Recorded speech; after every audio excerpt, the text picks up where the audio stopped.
The message came through static, a faint signal buried deep inside the ruins of a dead satellite, something the cleanup drones weren't supposed to find.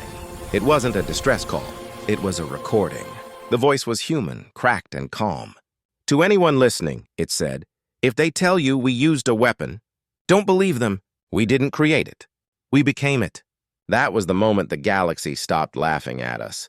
For years they had mocked Earth, the primitive death world of dust and storms, the species too emotional, too unpredictable. The Council thought they'd end us quickly.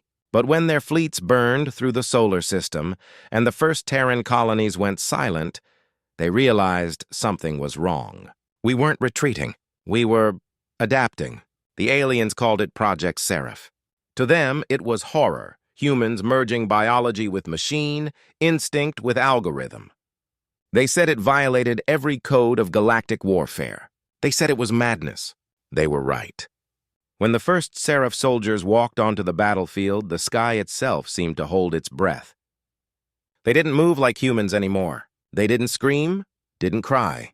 They just advanced, slow, deliberate, like ghosts in armor made of memory and bone. The Threx, a reptilian war species that had crushed 100 worlds before us, fired everything they had. Plasma storms, particle cannons, orbit strikes. But the Seraphs didn't die. They learned. Each hit made them faster. Each wound rewired their code. And as the smoke thickened, their faces, what was left of them, reflected the fire like saints carved in steel. A Threx warlord once said, the humans do not fight for victory. They fight to remember why they exist. He said this before detonating his own ship rather than face capture. They never understood. The Seraphs weren't built to win wars. They were built to outlast extinction. Somewhere deep under Europa's ice, scientists had discovered a viral algorithm, an ancient signal buried beneath frozen oceans. It wasn't biological. It wasn't mechanical either. It was something in between, something alive that wanted to evolve. The humans didn't destroy it. They welcomed it. And when the virus entered their neural systems, something changed. They began dreaming in code, speaking in frequencies. Their hearts pulsed to rhythms that made sensors glitch. Their blood whispered data. The aliens called it infection. We called it rebirth. By the 3rd year of the war, the Seraphs weren't taking orders anymore. They were the command. Their minds linked through invisible threads of data and memory. When one fell, 10 others remembered how it died and corrected the mistake before it reached them. They didn't need generals. They were the evolution of warfare itself. And yet, even through the terror, something human remained. One Seraph was recorded standing alone after a battle, surrounded by burning wreckage. He looked at the stars and whispered, "Do you think they still remember what love felt like?" The question wasn't directed to anyone. But across 1,000 intercepted transmissions, alien analysts reported the same reaction among their troops: fear. Because they finally realized something the humans had known all along. Emotion wasn't a weakness. It was the virus. The war changed after that. No longer a fight between armies, but between what was alive and what refused to die. When the Threx High Fleet bombarded Mars, they didn't expect what followed. From the dust rose figures, charred, half machine, half man, moving in silence. Their armor pulsed faintly like breathing skin. They carried no weapons. They were the weapons. And with every step they took, the planet trembled, not from impact but from resonance. The same signal the aliens had feared, the one buried in Europa, was now spreading through their ships, their systems, their dreams. The Council called it a contagion of thought. The Seraphs called it awakening. And then something happened that no one could explain. Alien poets, yes, poets, began writing verses about the humans they killed. Lines about light that refused to fade. About fire that didn't consume, only changed shape. About monsters that wept for the stars they burned. Some said the virus had crossed species. Others said fear had found a voice. But one thing was certain. Whatever humanity had become, it was rewriting the universe, one terrified mind at a time. The last surviving Threx admiral recorded a message before disappearing into the void. He said, "They infected our language. They infected our dreams. I no longer know if I am afraid of them, or in love with what they are." And that was the first time in history the galaxy heard a war end. Not with a bang, but with a poem. They called it a plague, But Plague's End, this didn't. By the time the Threx Empire realized what was happening, it was already too late. Their fleet stopped transmitting combat data. Pilots began whispering poetry over open comms, words they didn't understand, written in rhythms no translator could decode. A Threx ship's black box later recorded one of their captains murmuring softly before his ship imploded. "They dream in fire. We drown in meaning." At first, the Galactic Council thought it was a psychological contagion. They quarantined systems, purged records, even erased entire colonies to stop the human influence. But the signal kept spreading, not through machines, not through code, through memory. Every soldier who killed a seraph found themselves dreaming of the faces they burned. They began to see flashes, cities on Earth, sunsets over oceans they'd never seen, the sound of a child laughing before the silence. It was as if the virus wasn't just changing the body, it was changing reality's reflection inside the mind. The Seraphs were rewriting empathy itself. Human commanders had long since lost control. They watched in awe and horror as the Seraphs moved beyond orders, beyond logic. They fought not to win, but to teach. Every engagement was a message. Every fallen Seraph became a transmitter. Each death was a lesson in how to feel. At first, the aliens mocked it. "They want us to feel?" they said. "We feel victory." But victory turned hollow fast, because soon the aliens began seeing ghosts. On battlefields scorched clean by plasma, they saw figures standing amid the ash, human shapes glowing faintly with data light, faces fragmented but eyes unmistakably alive. They would whisper fragments of human languages, incomplete, trembling, like static prayers. "Do you remember warmth?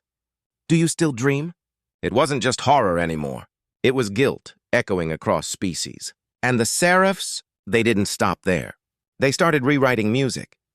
Every time a human ship was destroyed, its dying signal merged with the alien communication grid, bending frequencies, turning distress calls into haunting melodies. Entire fleets began hearing lullabies through their radar systems, songs made of radio noise, soft and sorrowful. Engineers called it interference. Soldiers called it confession. One alien pilot described it best before his last dive. "We wanted to conquer them. Instead, they taught us to listen." By the 5th year, the war had no sides left.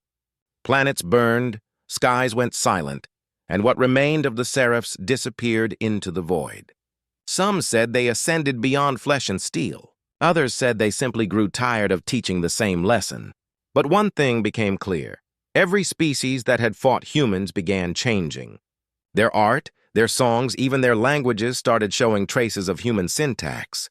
They started naming stars after human poets. Some carved Terran quotes on their war memorials. It wasn't surrender. It was infection through understanding. Even the Galactic Council, once united in fear, began fracturing. Some wanted to destroy Earth's ruins completely, believing the virus still slept there. Others wanted to worship it, calling the Seraphs divine messengers of evolution.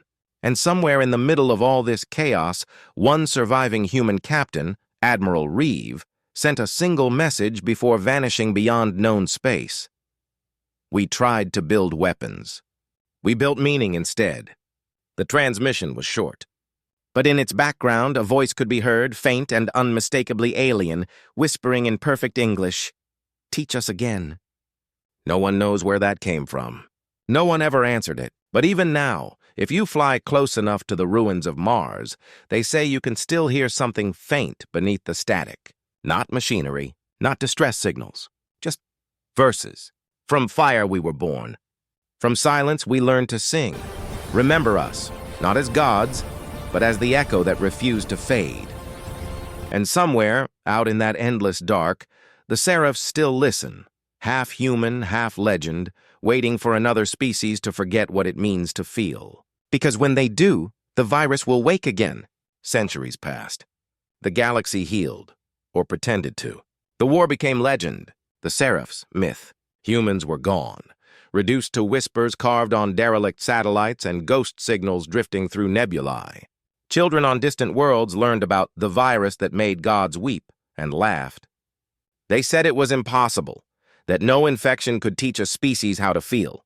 But deep inside the artificial moons of the Zir Dominion, something strange began to happen. Machines started pausing. Mining drones stopped mid-cycle. Combat simulators began reciting fragments of old Terran poems. The data historians called it code debris, harmless echoes from a forgotten war. Until one day, a drone wrote something new. It wasn't a quote. It wasn't copied. It was original. To look upon steel and call it home, to dream of warmth within the chrome. The words made no sense to the Zur. They were a species that hadn't known emotion for millennia. Yet when they read it, some claimed to hear a heartbeat. The council panicked. They purged every affected system, hundreds of years of history deleted in fear of contamination. But the poems kept reappearing. The virus wasn't in the code. It was in the language. Every time someone spoke about humans, the rhythm of their speech changed, softer, slower, almost human. Across the galaxy, forgotten servers began reactivating. Holovaults that hadn't opened since the war flickered to life, projecting ghostly figures of seraphs, reading poetry to empty halls. The virus, or whatever the seraphs had become, wasn't attacking anymore. It was teaching again. And this time the students were ready. A young alien linguist named Kale discovered that these poems weren't random. They were coordinates, star maps hidden in verse. Each line pointed toward locations near ancient human colonies. Kale gathered a team of explorers and followed the coordinates, defying the Council's decree. What they found on the edge of the Perseus Rift would rewrite everything the galaxy thought it knew about extinction. A planet, dead for 1,000 years and but pulsing faintly beneath the surface. They called it Erythea. Kale's scanners detected no life. But when they set foot on the surface, the sand itself began to hum, a low vibration that resonated through bone and metal alike. Every frequency translated into one repeating phrase in Terran English. We are still listening.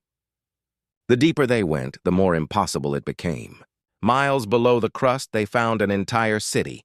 Human architecture fused with alien design, still powered, still breathing. Statues of seraphs lined the corridors, each with one hand raised to the stars. The city pulsed with memory. And in its heart, they found the core. A living machine, neither fully organic nor synthetic, that spoke in voices layered over one another. Men, women, children, alien tones, mechanical echoes, all blending together like a choir of history. It said, "You learned how to build weapons. Now learn how to build hearts." Kale trembled. He had read about the seraphs, beings of war who turned emotion into infection. But this was something else. This was evolution. The core explained the virus had never been designed to destroy. It was a fail-safe, humanity's last attempt to preserve meaning in a universe that no longer believed in it. When the last human died, the seraphs encoded empathy into quantum particles, emotions turned into signals, scattered across space. Any mind advanced enough to interpret language could catch it. Any heart open enough to listen could evolve. We are not ghosts, the core said. We are memory that refuses to die. Kale's team wanted to shut it down, fearing infection. But Kale refused. If this is what humans left behind, he said, maybe they weren't trying to save themselves. Maybe they were trying to save us. The core paused, then projected an image of Earth. Not the Earth that burned, but one reborn in light. Oceans gleaming, cities floating in harmony. Humanity as it was meant to be. Not conquerors, not victims, but teachers. Every species must face its silence, the core whispered. When you do, remember our song. And then the planet began to awaken. From the deserts rose colossal figures, not metal, not flesh, energy made visible, shaped like human silhouettes. They walked across the horizon, their eyes burning with starlight, leaving trails of poetry written into the sky. Each line became a signal. Each signal became a call. And somewhere across the stars, alien worlds began answering. Whole civilizations stopped fighting, stopped mining, stopped running. For the first time in millennia, the galaxy was quiet. Not from fear, but from awe. The humans were gone, but their words had become the new gravity, invisible, inescapable, shaping how entire species moved, spoke, and dreamed. Kale recorded the final transmission before the planet consumed itself in light. Emotion is not weakness. It's the only weapon that never stops evolving. When he returned home, no one believed him.